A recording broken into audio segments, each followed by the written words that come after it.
Para kekasih, tolong anggukkan kepala ke samping Anda. Katakan, sore hari ini pasti Tuhan jatuh hati. Ya, Tuhan apa saudara? Jatuh hati. Artinya jatuh hati, artinya dia akan berbelas kasih kepada kita dan dia akan memberi sesuatu yang istimewa. Istimewa. Amin. Para kekasih, itu sebab saya ingin mengajak semua saudara kita masuk pada resep mujarab mengalahkan cobaan dan penderitaan. Ya saudara, marilah saya ingin mengajak saudara untuk kembali kita membaca 4 buah ayat dari Mazmur pasal yang ke-40 ayat 1 sampai dengan ayat yang ke-4. Dengan suara yang nyaring, kita mulai dari judulnya. 1, 2, syukur dan doa untuk pemimpin biduan, Mazmur Daud. Aku sangat menanti-nantikan Tuhan, lalu ia menjenguk kepadaku dan mendengar teriakku minta tolong. Ia mengangkat aku dari lubang kebinasaan, dari lumpur rawa. Ia menempatkan kakiku di atas bukit batu, menetapkan langkahku. Ia memberikan nyanyian baru dalam mulutku untuk memuji Allah kita. Banyak orang akan melihatnya dan menjadi takut, lalu percaya kepada Tuhan. Amin. Ya saudara, yang sering kita nyanyikan, ya, ia memberikan nyanyian baru dalam mulutku, ya, untuk memuji Allah kita. Banyak orang akan melihatnya dan menjadi takut, lalu percaya kepada Tuhan. Amin. Para kekasih, judul daripada pasal ini adalah syukur dan doa. Dan saya ingin menegaskan bahwa resep mujarabnya dari orang menderita atau orang yang mengalami suatu pencobaan, ya, itu adalah kata-kata yang lumrah, yang sehari-hari, aku lagi dicobai, aku lagi mengalami pencobaan. Ya saudara, sebetulnya itu tidak betul. Tetapi saya menuliskan ini supaya saudara tahu bahwa, ketika aku ngalamin ini, ya, sesuatu cobaan atau sesuatu penderitaan, aku bisa mendapatkan jalan keluar. Aku bisa mendapatkan penyelesaian. Ya saudara, inilah yang saya dan saudara harus ketahui. Ya saudara, para kekasih, resep yang mujarab itu adalah apa? Baru saja saya bicara. Resep yang mujarab itu adalah apa? Bersyukur dan berdoa. Jadi dua ini adalah penting sekali. Saya sudah panjang lebar menjelaskan bahwa Tuhan lebih suka kita bersyukur. Ya saudara, bukan berarti doa tidak penting, doa penting, tetapi orang berdoa itu terlalu melibatkan perasaan emosional. Tetapi kalau orang bersyukur itu cuma satu perasaan. Perasaan apa saudara? Perasaan apa? Bersyukur. Cuma satu macam perasaan. Berikan buat Tuhan. Ya saudara. Sebab kalau dia lagi jengkel, dia tidak bisa bersyukur. Dari mana? Ya saudara. Itu sebab seorang yang bersyukur ini cuma satu perasaan. Untuk dia persembahkan kepada Tuhan. Ya saudara. Sementara orang berdoa, dia bisa berkecamuk segala macam. Galaulah dia baru, cemburuanlah dia baru, dendam kesumat, dia baru jengkel, dia baru ngamuk. Saudara. Tetapi seorang bersyukur cuma satu perasaan aja. Perasaan apa? Bersyukur. Ya, itu sebab kenapa Tuhan suka orang bersyukur dan Tuhan jatuh hati kepada orang yang bersyukur. Ya, para kekasih, mari kita akan melihat tentang hal ini. Resep yang mujarab itu adalah, ya saudara, bersyukur dan berkemenangan.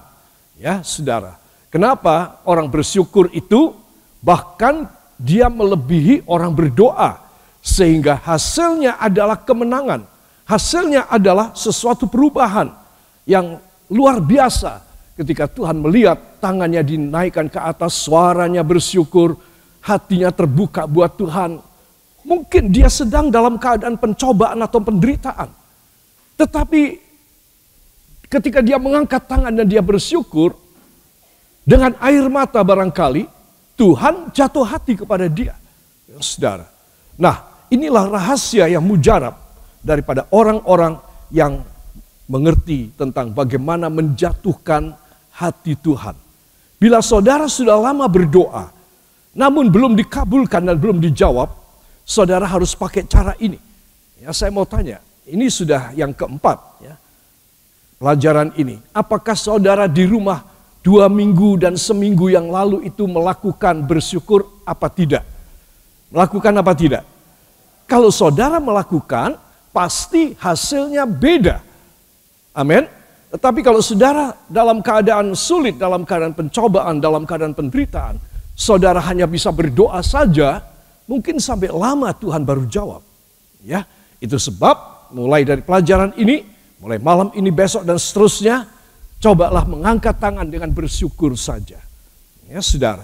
Maka Tuhan akan memberikan perjanjian-perjanjiannya ketika seseorang penuh dengan ucapan syukur. Ya, mari kita akan membuka dalam Mazmur 139 ayat yang ke-14. Saudara, ini awal daripada kenapa orang bersyukur. Ya, 1, 2. Aku bersyukur kepadamu oleh karena kejadianku dahsyat dan ajaib. Ajaib apa yang kau buat, dan jiwaku benar-benar menyadarinya. Amin. Saudara, ini berbicara mengenai soal kandungan daripada seorang ibu, ya, lalu terjadilah dia bersalin seorang anak, laki atau perempuan. Ya, saudara. Jadi di sini kejadianku itu luar biasa. Ya, saudara. Aku bersyukur kepadamu oleh karena kejadianku dahsyat dan ajaib. Ya, saudara, memang dahsyat dan ajaib itu menjadi pola dari perkembangbiakan manusia. Ya, saudara, yang Tuhan melakukannya. Coba di dalam tubuh kita ini berapa puluh organ-organ yang semuanya berfungsi. Berapa puluh ribu fungsi dari dari semua organ pada satu tubuh ini. Itu diciptakan oleh Tuhan secara ajaib dan secara dahsyat di dalam kandungan ibu kita. Ya, saudara. Nah, setelah kita lahir baru itu berkembang. Tapi itu semua sudah ada di dalam fetus, calon bayi, dan kemudian lahirlah bayi. Ya, saudara. Bahkan beberapa sudah mulai terjadi dari pada saat sigot. Sigot adalah hasil pertama dari pertemuan spermatozoa dengan sel telur lalu menghasilkan calon fetus. Beberapa DNA, beberapa fungsi sudah ada pada sesuatu yang tidak berbentuk. Ya, saudara, sudah ada. Jadi itu merupakan kejadianku yang ajaib, yang dahsyat. Dari begitu kecil, akhirnya Daud mengatakan, aku segini gedenya. Saudara, itu sesuatu hal yang luar biasa. Para kekasih, saya ingin supaya saudara tahu, kalau seorang tidak menyadari dia pernah dikandung ibunya, seorang dia tidak menyadari bahwa dia pernah dilahirkan, dia pernah dikandung sebagai satu perbuatan Allah yang dahsyat. Ya, saudara, ilmu pengetahuan kedokteran, saudara, ilmu pengetahuan tentang sel dan pembelahan sel, saudara, itu kemudian mengikutinya dan mereka terkagum-kagum bahwa memang ini kalau bukan ciptaan, ini bukan karena pola dari Tuhan, ya, tidak mungkin ini bisa terjadi. Saudara, jadi inilah yang membuat pemazmur mengatakan aku bersyukur karena betapa dahsyat dan ajaib kejadianku. Ya, saudara. Nah, inilah yang saya dan saudara perlu menyadari. Kalau kita menyadari bahwa kita pernah ada di dalam kandungan ibu kita, pernah dilahirkan, saudara, maka kita harus bersyukur kepada Tuhan. Ya, saudara. Dan saya yakin kita semua mulai malam ini belajar dan berusaha untuk supaya kita semakin bersyukur. Orang yang makin bersyukur, makin Tuhan makin jatuh hati di dalam hidup dia. Amin. Para kekasih, itu sebab di sini katakan, saya menuliskan nafas syukur. Jadi sepertinya syukur ini jangan terlepas, jangan dibedakan dari hidup. Syukur harus merupakan sesuatu yang menyatu dengan hidup kita. Ya, saudara. Nah, kenapa? Karena kita dibikin oleh Tuhan itu dahsyat. Saudara. Nah, kalau kita sekarang sudah menjadi orang-orang dewasa dan kemudian kita menyadari tentang hal tersebut, saudara, maka Tuhan pasti akan memberikan ya segala pemeliharaan bagi kita. Karena kita memang wajib dia pelihara. Tetapi dia bisa tidak memelihara saya dan Anda. Karena kita tidak tahu bersyukur. Bahkan orang yang tidak tahu bersyukur berarti dia adalah orang yang berani kepada Tuhan. Ya saudara, jadi ini antara berani dan bersyukur ini dekat sekali. Padahal ini kosok baline. Ini adalah sesuatu yang konfrontasi dan kontroversial. Itu sebab anak-anak Tuhan, saya tuliskan nafas syukur. Katakan, saya harus memiliki nafas syukur. Setiap tarikan dan hembusan nafas saya, penuh ucapan syukur. Ya, saudara. Saudara mengalahkan setan dengan cara demikian. Saudara mengalahkan semua perasaan bahwa saudara gagal, bahwa saudara tidak berguna, bahwa saudara adalah orang yang disakiti, bahwa saudara adalah orang yang dibuang. Dengan bersyukur, saudara. Karena itu awalnya saudara ada. Saudara. Itu sebab anak-anak Tuhan, nafas syukur. Kenapa? Karena kejadianku ajaib. Katakan, saya harus memiliki nafas syukur karena kejadian saya ajaib. Beri tepuk tangan bagi dia. Saudara-saudara, ya, di dalam terjemahan Alkitab bahasa Inggris, yaitu the Green Literal Bible, disebutkan, I will thank you, for with awesome ways I am distinguished. Your works are marvelous and my soul knows it very well. Ya saudara, I will thank you. I will thank God. Apa sebab? For with awesome ways. Karena dengan cara dan jalan yang dahsyat. Ya saudara. I am distinguished. Aku ini dibedakan. Aku ini diistimewakan. Ya. Your works are marvelous. Jadi di sini saya perlu menekankan bahwa pekerjaan Allah itu bahkan mengalahkan segala keadaan. Saudara, saya pernah membaca bahwa orang di beberapa negara di Afrika ketika terjadi musim kekeringan yang luar biasa, saudara, maka sebetulnya ibu-ibu tidak bisa mengandung, ya saudara. Dan sebetulnya secara di atas kertas teoritis, bayi yang kalaupun bisa mengandung, bayi yang dilahirkan pasti cacat. Dan cacat mental. Karena musim kekeringan yang dahsyat dan mengerikan di sana. Orang mati bergeletakan saja. Kelaparan tidak bisa dapat makan. Tetapi saudara tahu, ibu-ibu yang hamil itu bisa melahirkan dan anaknya tidak cacat, anaknya baik. Coba, itu kalau bukan Tuhan yang bekerja di dalam kandungan ibu tersebut, itu tidak mungkin terjadi. Saudara, orang-orang lain yang sehat, yang sudah dewasa, yang masih muda, pada bergeletakan mati.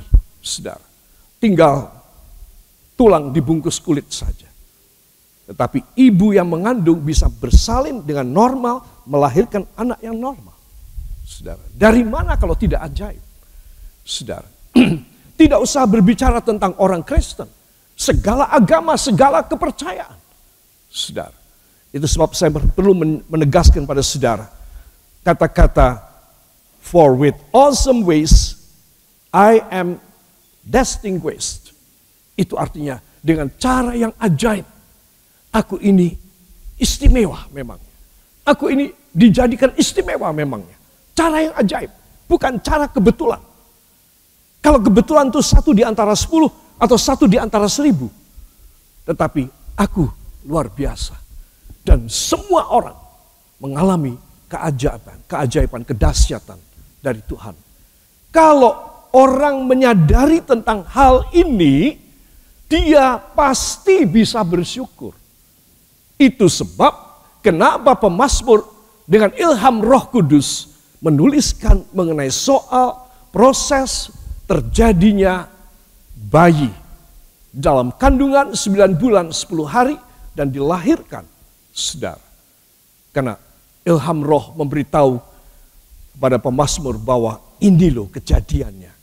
Kenapa kamu mesti bersyukur itu kenapa? Gitu. Ya. Jadi para kekasih, pelajaran ini penting sekali ya, saudara. Dan ini kalimat terakhir nih. And my soul knows it very well. Dan jiwaku tahu banget. Tahu banget. Nah ini loh. Kenapa dikatakan jiwaku tahu banget? Karena aku nyadar. Gak mungkin aku bisa ada tanpa keajaiban Tuhan. Ya, saudara. Itu sebab anak-anak Tuhan, perhatikan.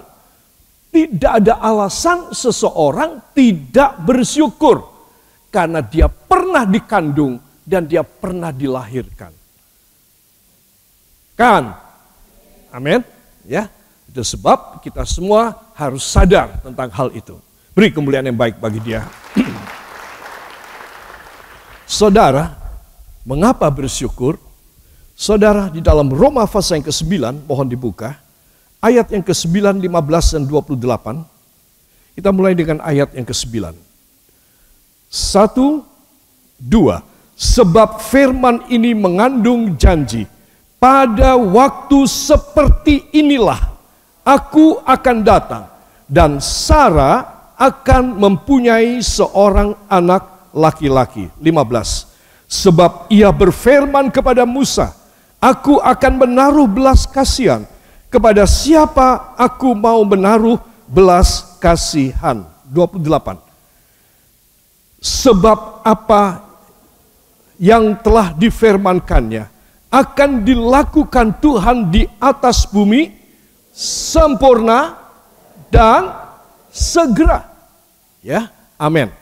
Para kekasih, kita akan melihat nanti mengenai soal 2 orang yang disebutkan dalam ayat yang ke-9.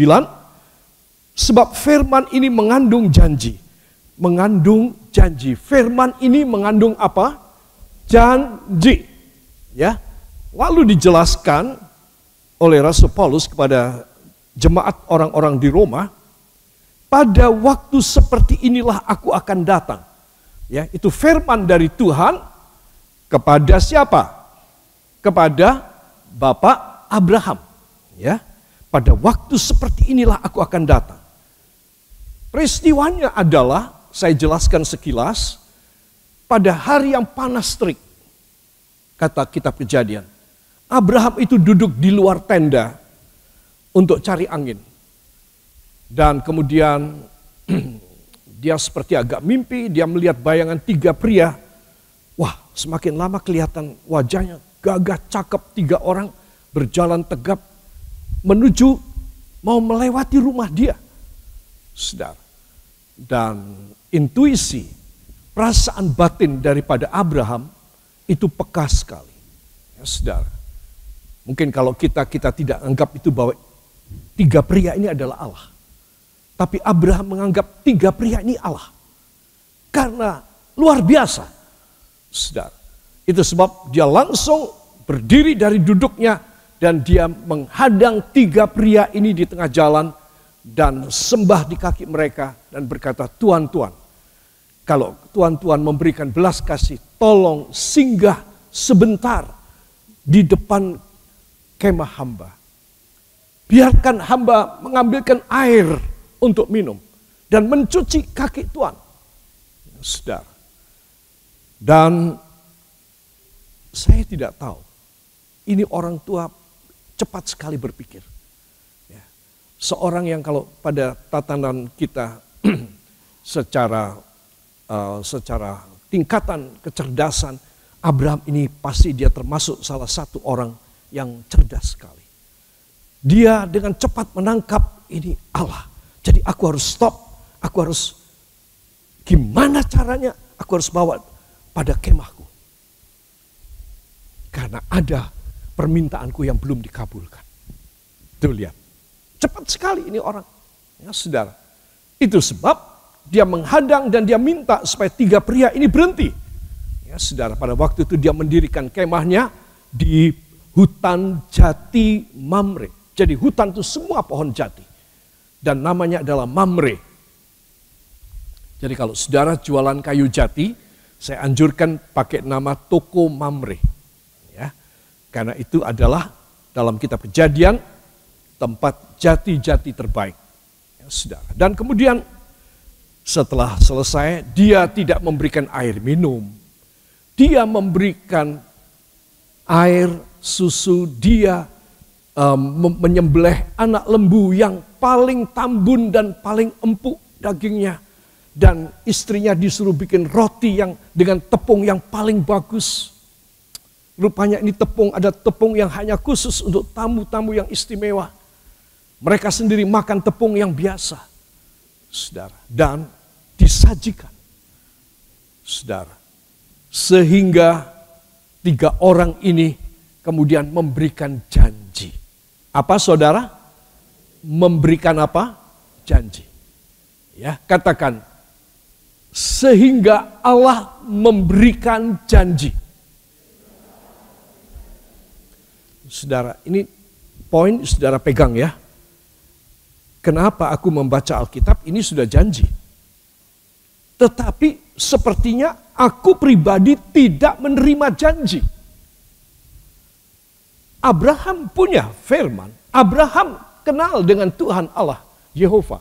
Dia adalah pembuat mezbah yang pertama dan menyebut nama Tuhan. Saudara, kalau kita mempelajari dalam kitab Kejadian, dia mengenal dan dia tahu janji-janji Allah. Tetapi baru ketika itu dia menerima janji.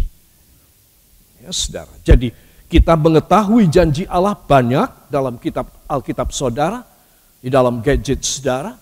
Tetapi bisa jadi kita belum menerima janji. Artinya apa? Artinya secara pribadi. Katakan, artinya secara pribadi saya belum didatangi Tuhan dan memberikan janji kepada saya. Ya, jadi saudara, bagaimana caranya sekarang dong?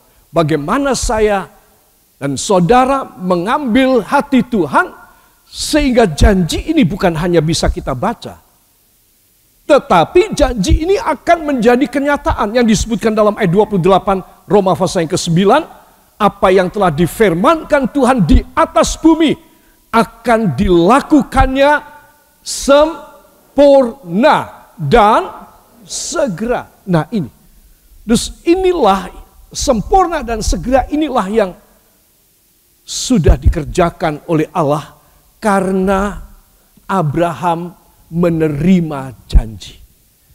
Ya, saudara. Jadi kalau saudara dan saya mengerti janji dari Alkitab kita, sekarang tinggal 1 langkah untuk semua janji yang kita mengerti jadi kenyataan, jadi realita. Amin. Kita harus membuat Tuhan jatuh hati. Maka Tuhan akan mengubah semua sejarah kita. Jangan lupa siapa yang berfirman. Saudara. Cuma firman ini hanya khusus bagi orang yang bersyukur. Saudara. Orang yang tahu kejadiannya ajaib dan dahsyat. Sehingga orang ini akan selalu mendekatkan diri kepada Tuhan. Di mana ada kesempatan seperti Abraham melihat, wah ini bukan orang biasa ini. Itu segera dia bertindak, dia segera merespons dan dia menahan. Dan dia berhasil menahan. Ya, jadi di sini kita melihat bedanya orang. Bedanya orang Kristen mengerti firman dan membuat suatu reaksi. Ya, satu aksi yang membuat Tuhan bereaksi, memberi janji. Nah, setelah saudara sudah tahu ya latar belakangnya, di Jati Mamre 3 pria ini ternyata Allah Tritunggal, dia menemui Abraham, saudara, Dan Abraham memberikan yang terbaik kepada Tuhan. Dia mencuci kaki 3 orang ini. Dan dia memberikan minuman, ya saudara. Dia memberikan makanan, dia memberikan roti, saudara. Dan setelah 3 orang ini kenyang, lalu apa? Mereka salah satu mengatakan, setahun lagi aku ke sini. Sarah istrimu sudah punya anak. Jadi saya beritahu, ketika janji diberikan, Paulus mengatakan, ketika janji itu diberikan, ayat yang ke-9 ya, pada waktu seperti inilah, aku akan datang dan Sarah akan mempunyai seorang anak laki-laki. Jadi saudara, ketika janji itu diberikan, nah, tadi seperti Mazmur 143, kejadiannya ajaib. Terjadilah konsepsi dalam istilah medis, biologis, yaitu terjadilah pertemuan antara spermatozoa dengan sel telur. Ketika janji diberikan, itu Iska ada. Kalau saudara memperhatikan kalimat ini, pada waktu seperti ini, aku akan datang dan Sarah akan mempunyai seorang anak laki-laki. Artinya semua kemungkinan Sarah yang tidak mungkin punya anak, ya, umur berapa? Umur 89 Sarah. Segala kemungkinan yang Bapak Abraham tidak bisa punya anak, umur berapa Bapak Abraham? 99. Itu semua sirna. Tiba-tiba muncul suatu kesuburan ilahi yang dahsyat. Jadi ketika janji diberikan, itu sama dengan SK diberikan kepada mereka. Itu sebab kenapa seseorang harus bersyukur. Ya. Tadi kita sudah melihat ya bahwa kejadianku ini adalah luar biasa. Mazmur 139 ayat 14. Ya, saudara. Karena dengan cara yang awesome, engkau telah membedakan aku dan aku ada, luar biasa. Saudara, adanya aku gak sama dengan orang-orang yang sudah ada. Adanya aku adalah luar biasa karena aku tahu. Ketika engkau berfirman, engkau memberi janji kepada Abraham, kepada Sarah, itu engkau meletakkan SK buat mereka. Saudara. Nah, jadi kalau saudara bisa menangkap penjelasan ini, maka saudara akan mudah menerima janji yang mustahil sekalipun dalam hidup saudara. Yaitu ketika saudara menerima Tuhan sepertinya datang kepada saudara.